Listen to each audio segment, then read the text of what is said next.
Hello les amis, j'espère que vous allez bien et je vous reprends aujourd'hui pour un nouveau vlog. Donc ce sera le vlog de Pâques et donc je vous prends juste en mini intro. Là on est le vendredi 3 avril, il est 2h30 et on s'est préparé avec Chéri pour aller faire une petite marche vu qu'il fait beau. Et donc je vais vous prendre avec moi à travers ce week-end et vous faire quelques rushs. Et après, je vous reprendrai aussi face cam pour vous présenter mes lectures du week-end et aussi vous expliquer un peu ce qui s'est passé pendant ce week-end. Donc j'espère que ce petit vlog vous plaira. Et donc, je ne blablate pas plus longtemps. Et là, on va partir en balade. Alors, à plus!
Alors je vous reprends, on est toujours le vendredi 3 avril.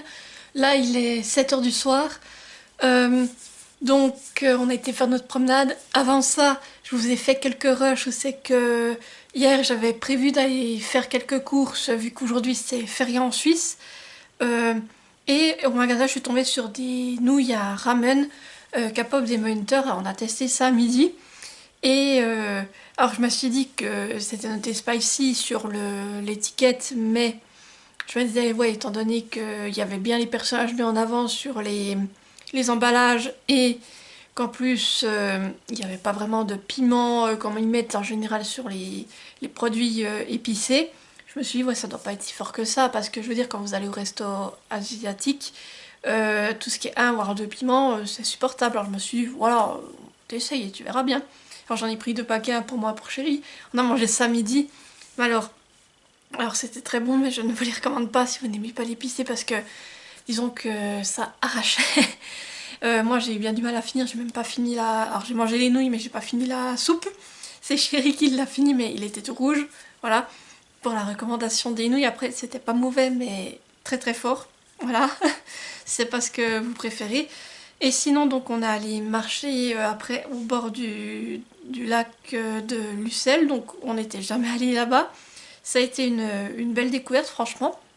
Je vous ai fait des rushs en fait le temps qu'on fasse le tour. Et après, bah, sur le chemin du retour, on s'arrêtait faire un petit casse-croûte au Burger King. Et sinon, sur le chemin du retour, on a aussi fait un peu le tour des boîtes à livres. Alors je vous ai filmé aussi un peu les différents endroits où on s'arrêtait. Puis il y a des villages où c'est qu'en passant, on ne savait pas vraiment s'il y avait des boîtes à livres ou pas. Alors avec Chéri, on regardait en se disant ouais, est-ce qu'on voit une boîte à livres ou pas. Et puis il y en a une ou deux, c'est que j'étais jamais allée, mais j'ai fait de bonnes découvertes. Et du coup, bah, j'ai trouvé quand même 4 livres en tout. Donc, alors attendez, si je les reprends dans l'ordre. Donc, tout d'abord, j'ai trouvé ceci. Donc, c'est le tome 2 de L'Orpheline du Bois des Loups. Donc, La Demoiselle des Boris de Marie-Bernadette Dupuis aux éditions Pocket. Voilà, je montre la couverture. J'avais déjà trouvé le tome 1 dans une boîte à livres et je me suis dit, bah du coup là il y avait le tome 2, donc voilà comme ça. Je crois en plus que c'est une duologie, donc ça me permet d'avoir les deux tomes et de pouvoir les lire quand je veux. En plus Marie-Bernadette Dupuis, c'est une autrice que j'aimais bien. Cette histoire, je me rappelle qu'elle se déroulait en France, donc je me suis dit oui, pourquoi pas, donc je l'ai pris en boîte à livres. Après je ne vous lis pas les résumés, je vous les lirai quand je ferai le book haul. Et d'ailleurs je me rends compte qu'il y a pas mal de livres que j'ai reçus ces derniers temps, donc il faudrait peut-être aussi que je pense à filmer un book haul. Une nouvelle boîte à livres, c'est que j'ai été... j'ai trouvé 2 livres. Alors, je vous avoue que là, on a quand même attendu un petit moment pour aller dans la boîte à livres car il y avait une dame devant nous. Et la dame, elle est ressortie. Je pense elle avait une sacrée pile à lire et qu'elle avait pris avec elle. Et je me dis que peut-être si on était passé avant elle, peut-être que j'aurais peut-être trouvé d'autres livres qui m'auraient aussi intéressé. Mais j'ai quand même trouvé 2 livres. Alors, tout d'abord, quand je l'ai vu, j'ai directement reconnu le livre et je me suis dit, bon, bah, celui-là, je le prends. J'ai trouvé La femme de ménage, le premier tome de Freda McFadden aux éditions J'ai lu, en super bon état, franchement comme neuf. Je l'avais en numérique, mais je me suis dit, bon, bah, si je peux l'avoir en papier, pourquoi pas. Et du coup, je l'ai pris. Et après, en fouillant, je suis tombée aussi sur le tome 1 de Remade d'Alex Skarov aux éditions Casterman. Alors j'ai regardé, apparemment c'est une trilogie qui a été entièrement traduite parce que maintenant c'est ce que je regarde. Hein. C'est une saga qui est terminée et au cas où, bon là j'ai pas trop regardé si c'était traduit ou pas traduit, mais je regarde toujours quand même si il y a tous les tomes qui ont été traduits, pas me faire avoir. Après c'est vrai que j'ai pas trop regardé, puis là en fait on est sur une histoire un peu avec un virus, donc je me suis dit pourquoi pas, ça peut être intéressant. Donc là c'est le tome 1 aussi en très bon état. Et la dernière boîte à livres qu'on a fait, en fait la fois où c'est qu'on y a été, ils étaient en train de refaire la boîte à livres parce qu'il y avait encore l'ancienne structure mais tout était fermé. Et là on a vu que la structure avait changé, on s'est dit bon ben ils ont dû refaire la boîte à livres. Et c'est pour ça l'autre fois quand on y a été que en fait la boîte à livres était là mais qu'il n'y avait pas de livre dedans et qu'elle était fermée. Et là, du coup, bah, j'ai été voir à l'intérieur, j'ai trouvé un livre de l'auteur dont on a lu un livre en lecture commune il y a peu de temps avec mon amie Louise. Donc c'est de Nicolas Vanier, j'ai trouvé Okshum, chef de meute, et c'est aux éditions La Martinière, là je vous montre la couverture. Et ce livre, je l'avais eu à un moment donné dans ma wishlist et je m'étais dit, bon bah, si un jour tu as la chance de le trouver en boîte à livres, ou voilà, tu le prendras. Et là on est sur l'histoire en fait d'un chien de traîneau, et puis c'est vraiment... pas qu'une histoire, il y a aussi beaucoup de photos comme vous pouvez voir. C'est qu'on va voir l'histoire de ce chien en fait. Donc je me dis que ça peut vraiment être intéressant. Et vraiment, ça, je pense que ça va être très beau avec ces images. Donc voilà. Et là je me suis dit que c'était vraiment un bon hasard car comme j'ai lu le dernier livre de Nicolas Vanier il y a peu de temps. En tout cas un livre de Nicolas Vanier il y a peu de temps, bah, je me suis dit d'en retrouver un autre. C'est pas mal et du coup ben voilà pour mes travaux en boîte à livres et puis pour cette journée ben disons qu'après ben je vais aller faire à souper et sinon ce soir on va regarder un film, je sais pas encore lequel, Et après, je pense que je vais lire ou faire du diamond painting, voilà.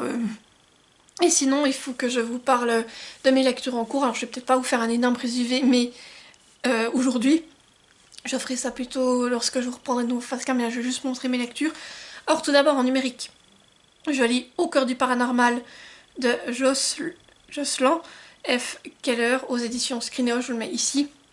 C'est un livre que j'avais en service presse. Et ici, on parle de, en fait, c'est 15 histoires vraies en fait, qu'on nous raconte en lien avec le paranormal. Je reviendrai plus en détail dessus donc par la suite. Et là, j'en suis environ 60% de ma lecture. J'ai lu aussi un peu avant de manger à midi. Et j'ai encore relu une nouvelle. Voilà, alors ce soir, à voir si je lirai de nouveau une nouvelle.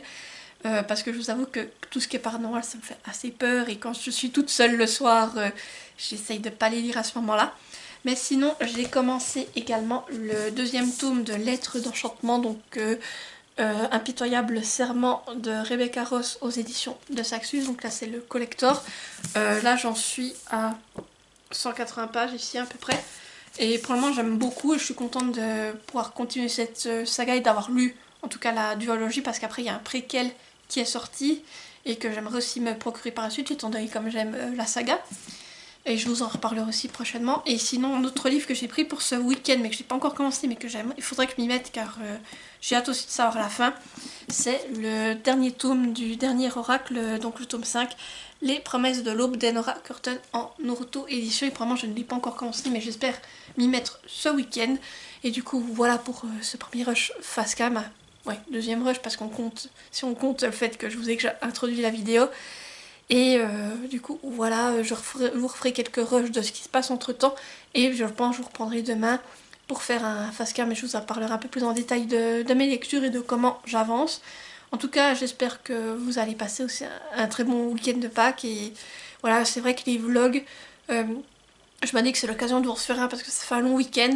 Et c'est vrai que les derniers vlogs que vous avez eu, c'était celui de Noël et de Nouvel An. Donc voilà, pour quand même un peu vous refaire un vlog. Et après, je verrai quand je vous le montrer. Je pense que la semaine prochaine, j'ai pas mal de rendez-vous.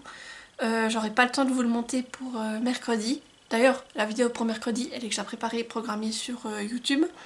Mais je vais essayer de m'y atteler et de vous le poster en fait pour samedi qui vient. Donc voilà, comme ça, vous l'aurez à ce moment-là. Et du coup, je vous laisse pour ce soir et je vous dis à plus.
Alors je vous reprends bien plus tard car on est le mardi 7 avril. Il est midi, donc pendant la pause de midi. Et en fait je me rends compte que je vous aurais pris que au tout début du vlog face cam. Après vous aurez eu les images de ce qui s'est passé pendant le week-end. Et que je me disais, ouais, je vous disais oui je vais revenir face cam, mais en fait j'ai absolument pas eu le temps et là ben je viens pour clôturer le vlog, pour finir. Je crois que je vous avais pris 2 fois face cam le vendredi pour vous expliquer ce qu'on avait fait. Le samedi ça a été plutôt une journée chill, entre guillemets on va dire, car comme c'était le jour avant Pâques, et bien je me suis rendu compte qu'il fallait encore que je termine mes œufs de Pâques à offrir en diamond painting, alors j'ai vite terminé ce qui me manquait. Après j'ai vite encollé le tout et je les ai mis sécher pendant la nuit pour finir de les préparer le lendemain. Le lendemain il nous restait à mettre les petites chaînettes avec comment ça s'appelle, le petit élément pour pouvoir les pendre. Voilà, donc ça on a fait le jour même. Et sinon qu'est-ce que j'ai fait le samedi? Le samedi j'ai un peu profité pour lire et sinon j'ai aussi profité de regarder, ouais, d'avancer sur mon diamond painting. D'ailleurs le diamond painting renard, donc je vous ai fait quelques rushs, je sais que j'avançais dessus. Et après j'ai profité de regarder le film Donne-moi des ailes de Nicolas Vanier. Et en fait j'avais lu il y a pas longtemps en lecture commune le livre Donne-moi des ailes. Et comment vous dire, alors le film m'a vraiment touchée, émue. J'ai versé ma petite larme parce qu'il y a des moments c'était vraiment très beau, très touchant. Et surtout ça parle d'un thème qui me parle en fait, la protection des animaux. Il a plu particulièrement des zoanènes. Mais vraiment j'ai trouvé que ce film était très beau, très bien tourné, c'était une belle histoire. Et déjà que le livre a été une belle découverte, donc là j'ai été heureuse de pouvoir voir l'adaptation en film. Sinon dimanche, qu'est-ce que j'ai fait dimanche? Eh bien nous avons été fêter Pâques chacun dans nos familles, donc moi j'étais dans ma famille fêter Pâques. Là je vous ai pas fait trop de rush sur le moment car on est pas mal resté à la maison. Nous avons mangé en famille et l'après-midi quand il faisait beau on est parti faire notre traditionnelle balade familiale. Là on a été se promener en forêt, je vous ai fait quelques rushs de la balade et le soir quand je suis rentrée, on a fait des jeux de société avec chérie. On a notamment joué au jeu Vampire Village que vous savez que je vous ai mis un petit passage en rush. C'est un jeu que j'ai acheté chez Nose au cas où je le remettrai dans le petit is, ça peut vous intéresser. Et franchement, depuis qu'on a commencé à y jouer avec chérie, on apprécie beaucoup et on aime bien faire des parties. Et après ça, je vous ai pas filmé, mais on a encore fait une partie de phase 10. Là pareil, si le jeu peut vous intéresser, je vous le mettrai dans la barre de description avec un lien cliquable pour que vous puissiez aller découvrir ce que c'est exactement. Et le lundi, alors le lundi ça a été un peu une journée, j'avais envie de cuisiner. Donc j'ai préparé un gâteau aux amandes entièrement fait maison. Chéri aime bien pétrir, donc c'est lui qui a... Moi je mettais ce qu'il fallait pour faire la pâte et après c'est lui qui l'a pétri, on l'a mis reposé. Après j'ai préparé ce qu'il fallait mettre à l'intérieur, on l'a mis au four. Et voilà, donc on a préparé un gâteau aux amandes. Franchement, on a pu le goûter, il est très bon. Et après on avait un anniversaire dans la famille de chéri, donc voilà, où c'est qu'on a passé le reste de la journée. Et je vous avoue que quand on est rentré après tout ça, le soir, j'étais claquée. Donc j'avais pas la force de vous reprendre. Alors, par contre j'ai pu continuer gentiment de lire mes lectures. Et donc voilà pour un peu le résumé de notre week-end de Pâques où ça a été, on a quand même essayé de faire tranquille même si on a quand même fêté pas mal de choses en famille. Et sinon, alors pour les lectures, parce que c'est vrai que je vous disais que oui, je viendrais vous reparler de mes lectures entre temps et ça n'a pas été le cas. Donc comme je vous disais, j'ai commencé Au cœur du paranormal de Jocelyn F. Keller aux éditions Screenéo. Je vous mets à couverture ici vu que je le lis en numérique. Et c'est un service presse. Et là en fait, c'est un livre où on a 15 nouvelles en lien avec le paranormal. Alors le paranormal ça peut être très vaste, hein, c'est-à-dire que vous pouvez avoir autant des histoires de fantômes, des disparitions mystérieuses, des poltergeists, des créatures, des mythes on va dire un peu en lien avec des créatures dans certaines régions. Qu'est-ce que j'ai eu d'autre? Des histoires d'ovnis. Voilà, il y a vraiment un peu de tout et c'est ça que je trouve intéressant.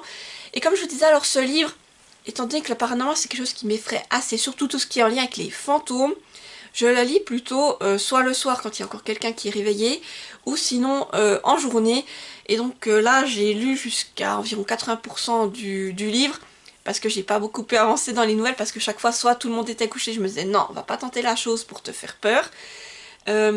Et sinon, alors j'aime bien la manière dont sont écrites les nouvelles, parce qu'à chaque fois on a différents, comment dire, des titres, et après on nous détaille en fait l'histoire de ce récit paranormal, j'ai envie de dire. Et après on vient en détail faire une analyse en fait sur ce que l'on pense de ce qui s'est réellement passé, tout ça. Donc ça je trouve vraiment intéressant. Et après bah, c'est libre à vous de choisir si vous voulez plus adopter l'hypothèse paranormale ou une autre hypothèse, mais il y a d'autres hypothèses qui sont données que je trouve intéressantes. Et surtout ce qui est très intéressant c'est à la fin, c'est que vous avez pour chaque nouvelle il y a toutes les sources desquelles l'auteur s'est inspiré, donc c'est vraiment, on voit qu'il y a eu beaucoup de recherches et que certaines nouvelles ne sont pas là par hasard, notamment je crois la dernière que j'ai lue hier soir, l'auteur précise vraiment qu'au départ il pensait que c'était un canular et c'est pour ça qu'il a mis du temps avant de la raconter, et que après c'est après vraiment toutes les recherches qu'il a fait qu'il en est arrivé au fait que peut-être qu'il y a quand même une notion paranormale là-dedans. Et là c'est vraiment la seule nouvelle pour le moment, c'est qu'il y a vraiment eu différentes hypothèses et après c'est à vous de décider laquelle vous souhaitez croire.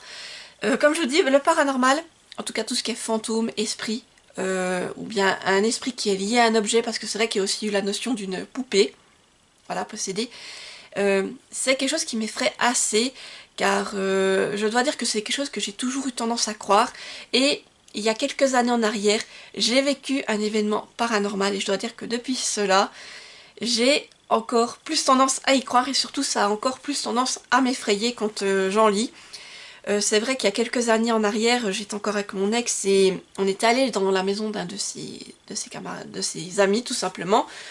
Eux étaient partis chercher quelque chose, je sais plus, dans la maison. Moi j'étais restée toute seule dans la cuisine avec le chien. On était en plein été et tout d'un coup j'ai commencé à entendre des bruits de pas en haut.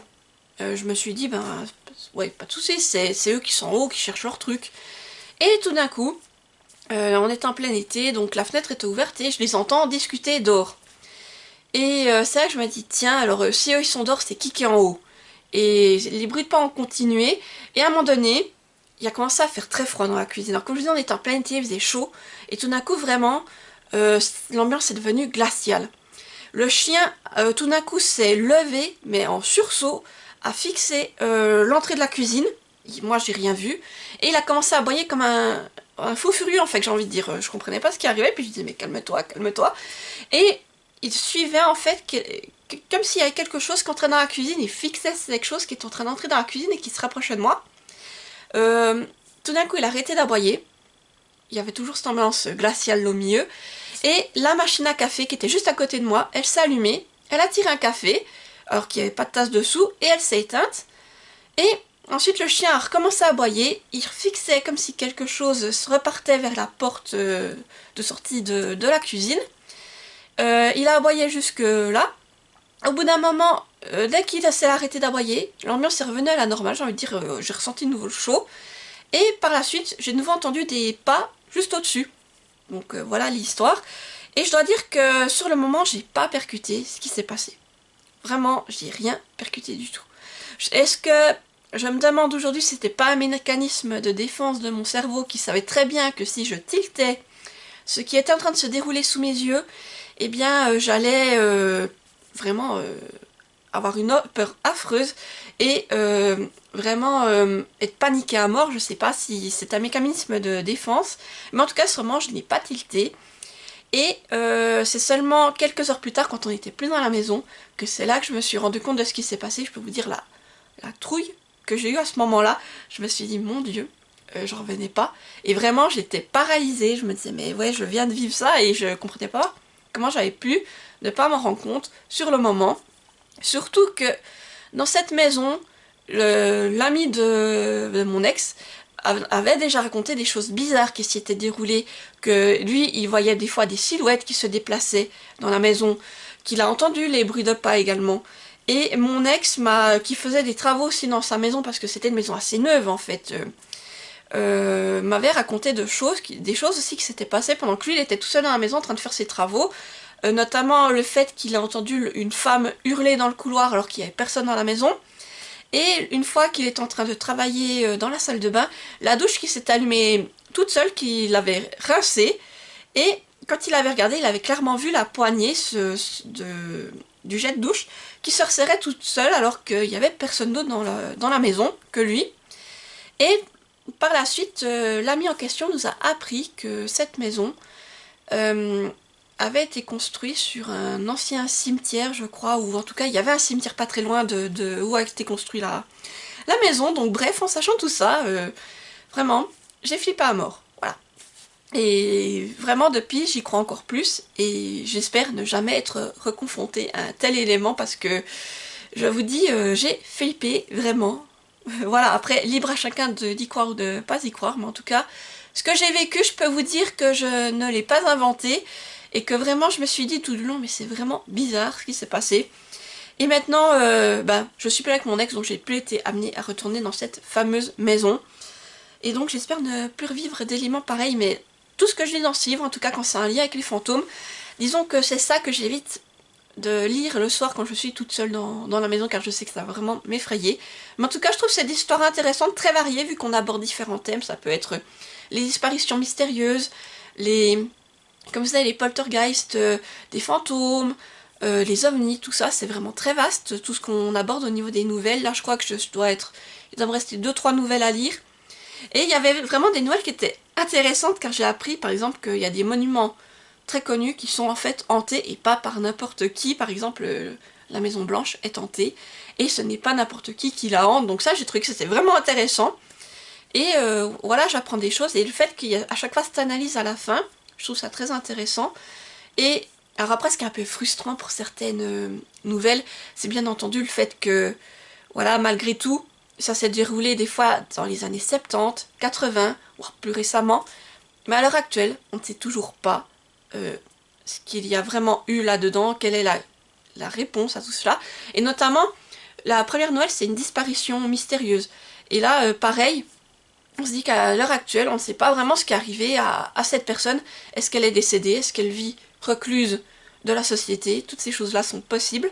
Mais voilà, on n'en sait pas plus. Et même à l'heure actuelle, on ne sait pas ce qui est arrivé à cette personne. Et c'est ça qui est un peu frustrant, j'ai envie de vous dire. Mais c'est ça, les histoires paranormales. Mais pour moi, j'aime beaucoup cette lecture. Et je vais prendre le temps de lire les dernières nouvelles soit dans la journée ou quand je vous dis, quand il y aura encore le soir, quand il y aura encore du monde à la maison. Et sinon, j'ai également avancé dans Lettres d'enchantement, le tome 2, Impitoyable serment, de Rebecca Ross aux éditions de Saxus. Là, j'en suis à 300 pages, voilà, j'en suis ici. J'ai dépassé la moitié. Alors, Lettres d'enchantement, je vous en avais pas mal parlé lorsque j'avais lu le tome 1, et c'est un livre qui est pas mal, dont on a beaucoup entendu parler. Le tome 1, pour moi, ça a été un coup de cœur. En fait, on est dans un monde, on va dire, qui a un côté fantasy, mais qui ressemble aussi un peu à un récit historique, j'ai envie de dire. On a l'impression d'être, je dirais qu'on est comme si on était dans les guerres qu'il y a vraiment eu, dans les guerres mondiales. Mais sauf que cette fois, les guerres, ce sont deux dieux qui se font la guerre, tout simplement, et qui recrutent des humains pour faire la guerre. Et on suit Iris, notre protagoniste, qui voit son frère partir à la guerre pour défendre la cause d'un des dieux. Et suite à cela, elle va devoir faire que sa famille puisse subsister, notamment sa mère, parce que sa mère a totalement sombré après le départ de son frère. Et elle décide donc de partir travailler comme chroniqueuse dans un journal. Sauf qu'en fait, la place de chroniqueuse, on va dire, elle a un rival en fait avec lequel elle se bataille. Ils se battent tout simplement pour obtenir cette place de chroniqueur. Ils savent très bien que ce sera que pour l'un. Et voilà, donc avec ce rival, c'est pas la grosse entente. Et à côté, pour un peu se libérer, j'ai envie de dire se soulager, Iris, elle écrit des lettres à son frère qu'elle met dans sa garde-robe. Sauf qu'un jour, les lettres vont disparaître. Et elle va commencer à recevoir des réponses. Alors dès le départ, elle sait très bien que c'est pas son frère qui lui répond, c'est quelqu'un d'autre. et elle va commencer à correspondre avec ce mystérieux inconnu. Sauf que de l'autre côté, comme on suit également le point de vue de son rival, Roman Kit, eh bien, on sait que c'est lui qui reçoit ces lettres, on ne sait pas comment, on ne sait pas pourquoi, et donc lui sait très bien que c'est Iris qui lui écrit, mais lui, il lui répond sans dévoiler sa vraie identité, et donc on va découvrir ce qui leur arrive.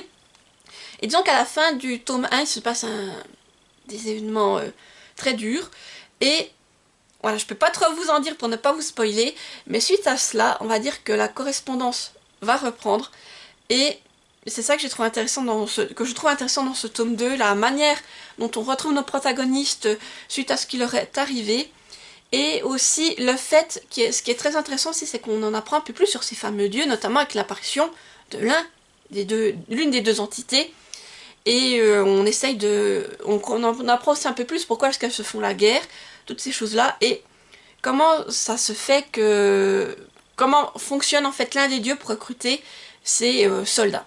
Voilà tout ce que je peux vous dire.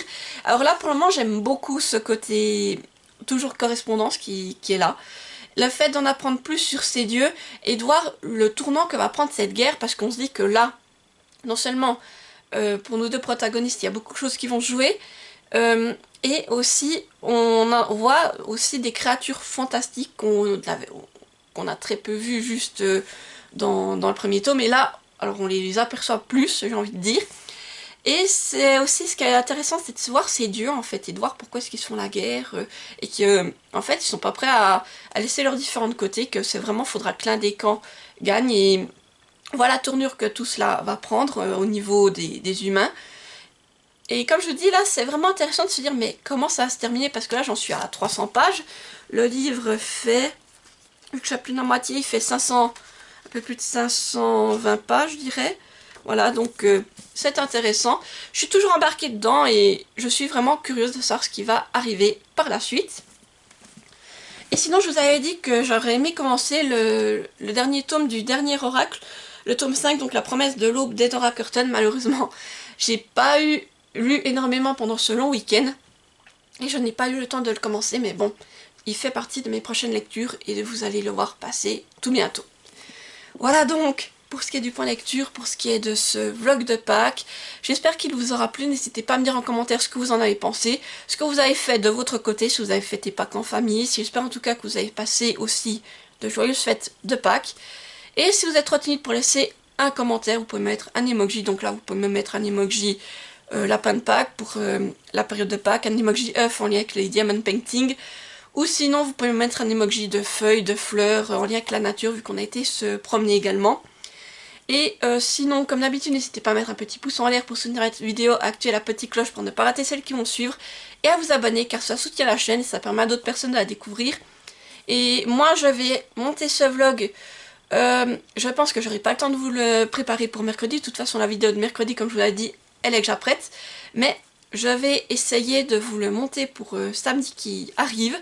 Comme ça, il n'y aura pas trop gros décalage entre le moment où je l'ai tourné et le moment où vous le verrez. Et sinon, je vous dis à mercredi prochain pour une prochaine vidéo et portez-vous bien. Bye bye!